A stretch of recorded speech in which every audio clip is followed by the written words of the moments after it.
Madam Speaker, I would to ask question 24 of 2017, directed to the Minister of Youth and Sports. Can the Minister update this House on the status and implementation of the youth capacity buildings and training program for $1 million under the 2016-2017 budget allocation? Thank you. I give the floor to the Honourable Minister for Youth and Sports. I must thank you, Madam Speaker, for Honourable Ratusilan for the question.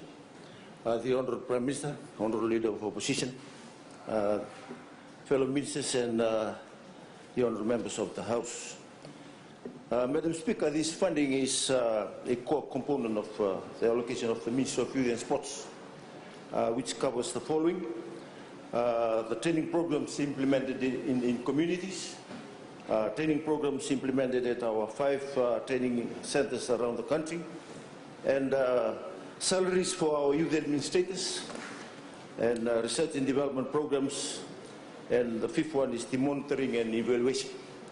Madam Speaker, at the 6-month mark of the financial year that we have spent a total of $544,000 and 13, or 54% of the allocation. So we are on track to use the funding at the end of the financial year. The funding is divided between each of the 4 divisions and our research and development unit. Madam Speaker, over the past 6 months, the Ministry of Youth and Sport has achieved the following nationally with this funding. We have registered 91 new youth clubs. We conducted 19 Empower training courses conducted for 570 youths. 2 leadership training courses conducted for 40 youths in the Central and the Northern Division. 9 multi-skills training courses conducted in the 4 divisions, benefiting 195 youths, mostly young women, in basic cookery, sewing, floral arrangement, and beauty therapy. Madam Speaker, 130 trainees enrolled at our 5 youth training centers, of which 72 are being trained at YTC in Valeleu for music and arts, 15 at the YTC training, Nassau Training Center in carpentry, and 67 have already graduated in basic agriculture. 117 vegetable gardens established by youth in urban and peri-urban and rural areas.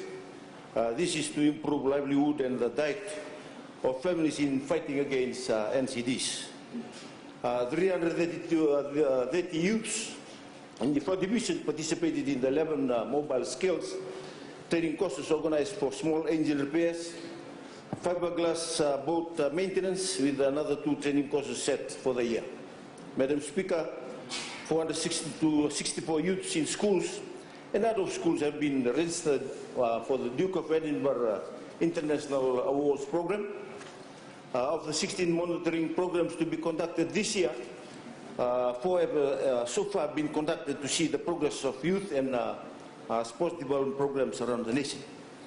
2 workshops have been conducted with stakeholders to assess market needs in terms of skills required to assist in and also to assist in youth development. 11 out of 42 young entrepreneurs targeted for the year have been assisted with and project established through seed funding.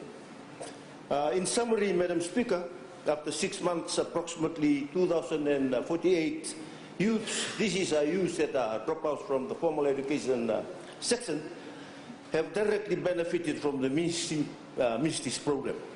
So with the appointment of our youth administrator, each of whom is responsible for the provincial based in the offices of the provincial administrator, there is an increase in the ministry's ability to maintain contact with even the remotest parts of our country.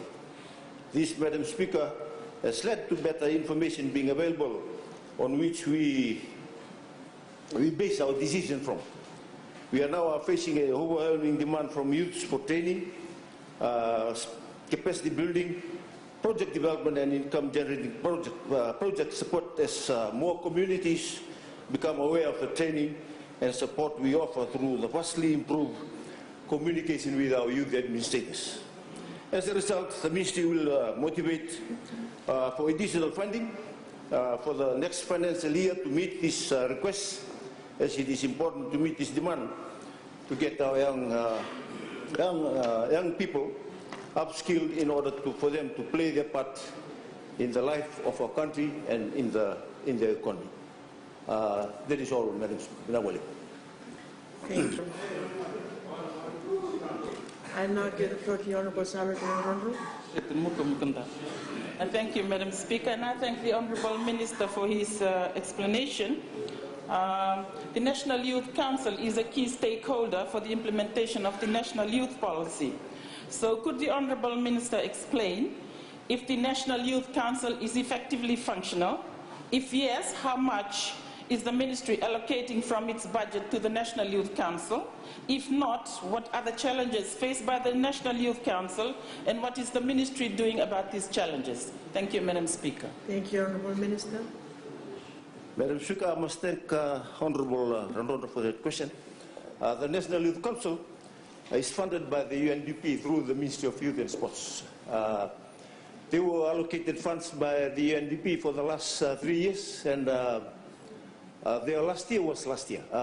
Their last year with UNDP was last year. So now they under the National Social Services, but if they are required to come to the ministry, they have some obligation to meet before they become eligible for ministry support. Thank you. I give the floor to the Honourable Ratu Selena Novo. Thank you, Madam Speaker.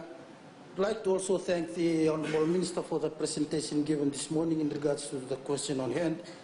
However, my question to the Minister, can he advise this Honourable House as to how many programs, as stated in this question, had been undertaken in the maritime provinces of Laur, Moibiti and Kandavu in the 2016-2017 budget allocation?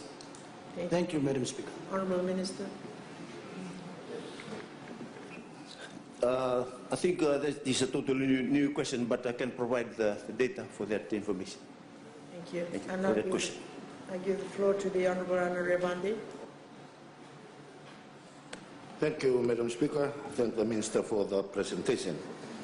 My question is, how will the Ministry monitor the skill sets of the training programs being conducted in the 4 divisions? Thank you. Thank you, Honourable Minister.